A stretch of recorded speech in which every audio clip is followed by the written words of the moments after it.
Le 6 février 2026 aura lieu le lancement d'Artemis 2, une mission qui renverra enfin des astronautes vers la Lune, avec comme objectif de s'y poser pour 2027 lors d'Artemis 3. Sauf que depuis un petit bout de temps, les États-Unis ne sont plus vraiment les seuls à vouloir viser la Lune. Est-ce que la Chine n'est pas en train là de dépasser les Américains dans ce secteur stratégique? La Chine est un pays qui depuis ces 10 dernières années a subi l'une des croissances les plus fortes à tous les niveaux.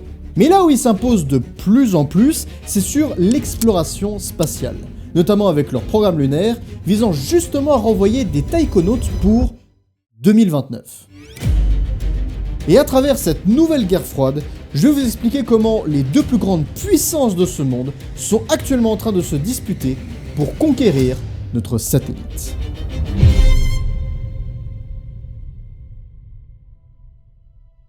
L'idée de retourner sur la Lune n'est pas nouvelle, et pour le comprendre, il faut revenir en 2003. Car le 1er février de cette année a eu lieu le deuxième pire accident du programme spatial américain, le crash de Columbia. Un drame qui emporte avec lui 7 astronautes et la confiance de tout un pays envers les programmes spatiaux.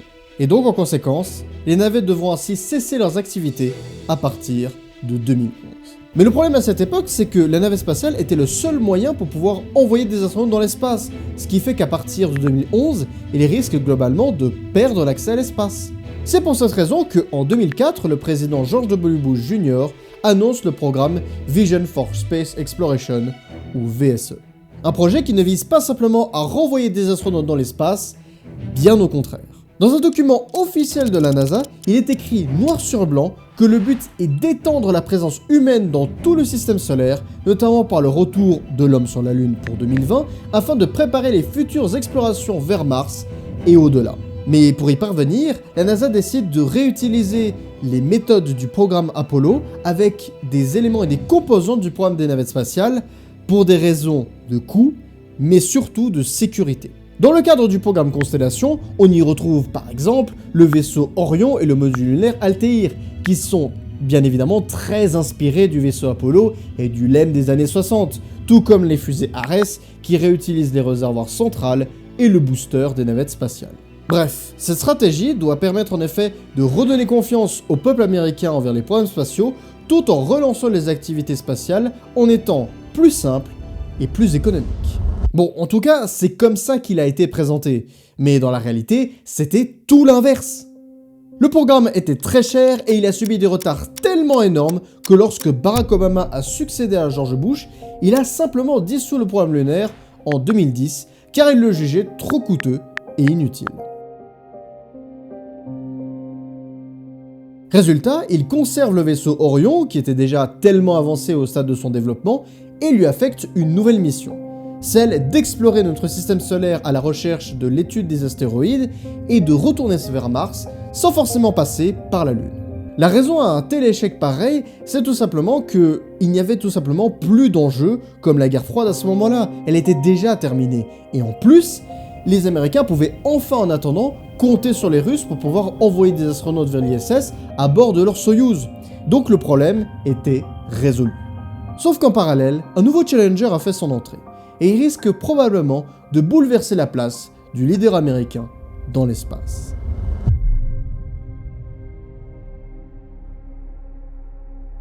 À la fin des années 60, pendant que les Américains plantent leur drapeau sur la Lune, de l'autre côté du globe a lieu le premier lancement du lanceur lourd chinois, la Longue Marche. Puis dans les années 70, avec l'arrivée notamment du premier satellite chinois, Dongfeng-Hong, la Chine arrive 5e sur le classement des puissances spatiales dans le monde. Mais bien que la Chine soit bien derrière la France et le Japon, elle peut toujours compter sur un allié de taille, la Russie. Car depuis le début, la Russie a toujours participé à la création et à la collaboration sur les programmes spatiaux chinois, notamment sur le lanceur, la Longue Marche, mais également ils ont prêté leurs installations à Moscou pour entraîner des futurs taïkonautes. Et c'est le 30 septembre 2003 que la Chine parvient justement à envoyer ces taïkonautes à bord du Shenzhou, un vaisseau qui bizarrement semble calqué sur le Soyouz. À l'occasion, la CNSA, l'agence spatiale chinoise, est fondée. Et grâce à l'appui de son allié russe, la Chine, elle peut quasiment compter sur son allié et n'a donc pas besoin de se lier à l'Occident. Elle est donc quasiment autonome. Et pour preuve, lorsque la Station Spatiale Internationale a commencé à se développer, au lieu de s'intégrer dans ce projet et de collaborer, ils choisissent de s'isoler. Car en 2011, la Chine annonce un de leurs plus gros projets qu'ils n'avaient jamais annoncé, leur première station spatiale en orbite autour de la Terre, Tiangong-1, qui sera opérationnelle jusqu'en 2016. Remplacée ensuite par Tiangong-2 en 2017, pour aboutir à l'ultime version en 2021 avec Tiangong-3. À ce jour, elle est encore active et de par ses dimensions qui sont comparables à celles de l'ISS, fait qu'aujourd'hui la Chine est devenue une véritable puissance spatiale majeure. Sauf qu'en 2016, lorsque la Chine monte en puissance petit à petit, les États-Unis, eux, de leur côté, réagissent. Et quand Donald Trump entre à la Maison-Blanche la même année, il prévoit de rediriger à nouveau les vols spatiaux habités vers la Lune avec le programme Artemis.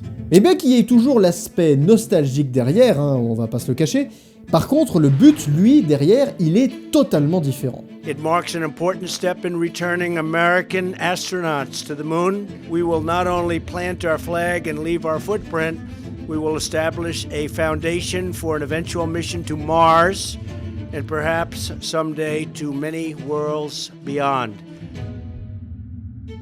Ce nouveau projet nécessite donc, pour y parvenir, la construction d'une station spatiale en orbite lunaire, la LOPG, ainsi que d'une base lunaire. Mais pour éviter de se planter, comme ça a été le cas avec Constellation, la NASA ainsi, elle s'entoure de partenaires qui vont ainsi l'aider à la création du projet. Une alliance de plus d'une cinquantaine de partenaires voit le jour, avec l'Europe, le Japon ou le Canada. Des alliés qui fourniront notamment des éléments cruciaux, comme le module de la LOPG, c'est quand même pas rien, ainsi que les systèmes de propulsion d'Orion, le module de service. S'ajoutent également plusieurs entreprises privées qui participent à ce programme, comme Boeing ou Northrop, mais aussi également une que vous connaissez énormément, SpaceX. En 2021, lorsqu'un appel d'offres a été fait pour sélectionner une entreprise pour fournir un alunisseur à la NASA, une seule entreprise fut retenue, SpaceX. Mais ce qu'il faut retenir, c'est que on peut aimer ou ne pas aimer SpaceX, il faut quand même le reconnaître, c'est que aujourd'hui, quelle agence n'a jamais autant fait pousser et avancer les programmes spatial américains, notamment pour la NASA? Bah c'est SpaceX. Avec la Falcon 9 et Heavy, ils ont permis aux Américains de redevenir number one sur le marché des lancements de satellites. Ou encore avec la Crew Dragon qui met fin à la dépendance américaine envers les Russes pour l'envoi des astronautes vers l'ISS. Mais ce qui les ont permis de se développer aussi rapidement, c'est la différence fondamentale entre une entreprise privée et une agence gouvernementale.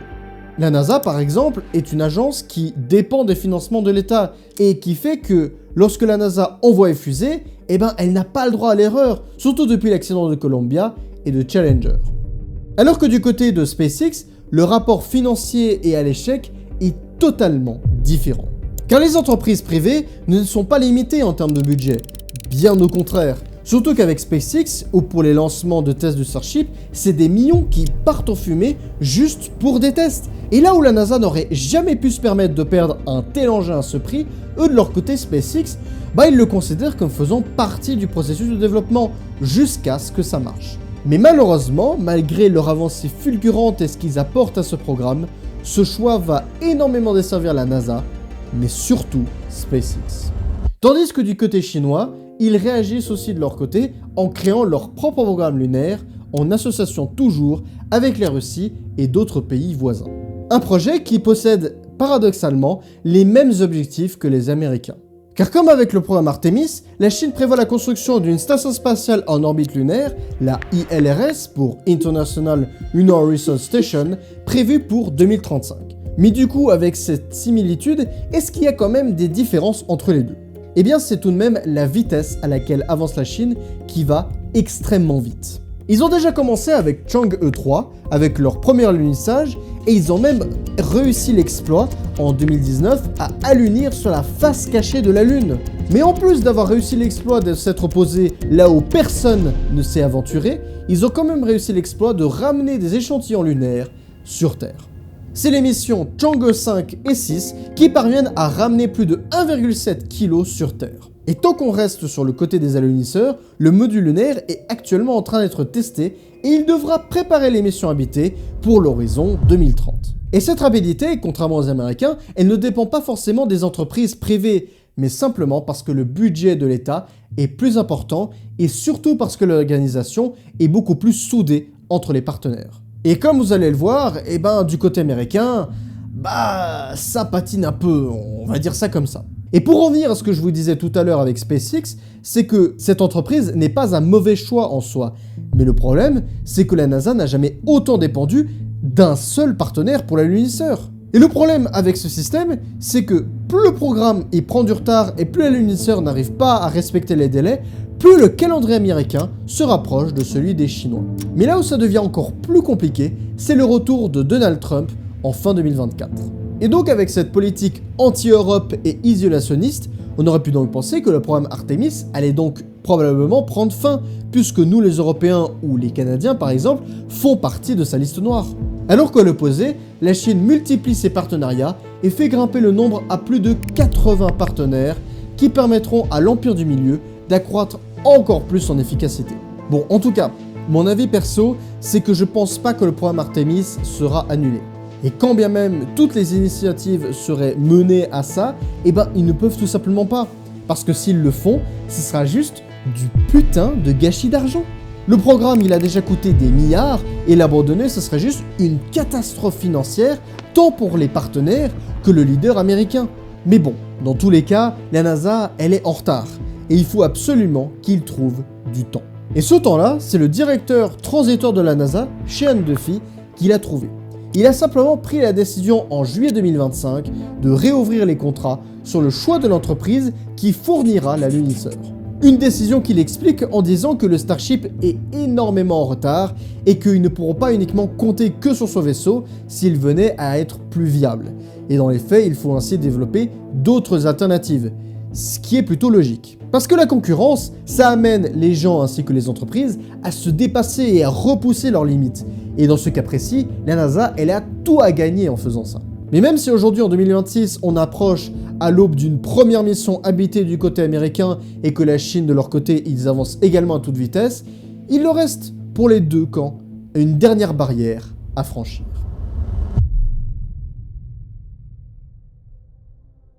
Depuis 1967, avec la signature du traité international de l'espace, la Lune ne peut pas faire l'objet d'appropriation. En gros, vous ne pouvez pas devenir propriétaire de la Lune. Sauf qu'aujourd'hui, avec cette course à la Lune, les Chinois et les Américains veulent justement bien revendiquer les terres sur lesquelles ils vont atterrir. Et ça va se faire. Parce que dans les faits, les dirigeants aujourd'hui de ce monde n'ont plus grand chose à foutre de leurs lois. Et tous les moyens sont bons pour y parvenir. Mais ce qui est intéressant avec la course à la Lune, c'est qu'on en oublie souvent la raison même de cette conquête. Et comme toute ambition, il y a toujours une raison et une considération économique. D'ailleurs, en termes d'avantages, il n'y a pas simplement que l'appropriation du territoire qui les intéresse, mais également les matériaux qui se trouvent dans les sols. Car sur Terre, les minéraux commencent à se faire rares et cela risque même à long terme de menacer l'économie mondiale. Depuis près d'1 an, Trump a multiplié les menaces envers la Chine. They threatened us with rare earths, and I threatened them with tariffs, but I could also threaten them with many other things, like airplanes. Ces métaux stratégiques sont nécessaires dans les nouvelles technologies comme les téléphones ou les véhicules électriques, mais aussi dans le secteur de l'énergie ou de l'aérospatiale. Les États-Unis en ont donc besoin, et c'est là que la Chine peut faire pression. Alors que sur la Lune, ces matériaux sont en abondance, et il n'y a plus qu'à trouver les moyens de les extraire. Et le petit bonus dans tout ça, c'est que paradoxalement, cela permettra également de décarboniser énormément la Terre, et donc par conséquence, d'énormément aider au changement climatique. Mais pour tout comprendre à ce sujet, je vous renvoie vers cette vidéo où je vous parle de comment toutes ces infrastructures et tous ces principes vont se construire. Et on se retrouve dans cette vidéo.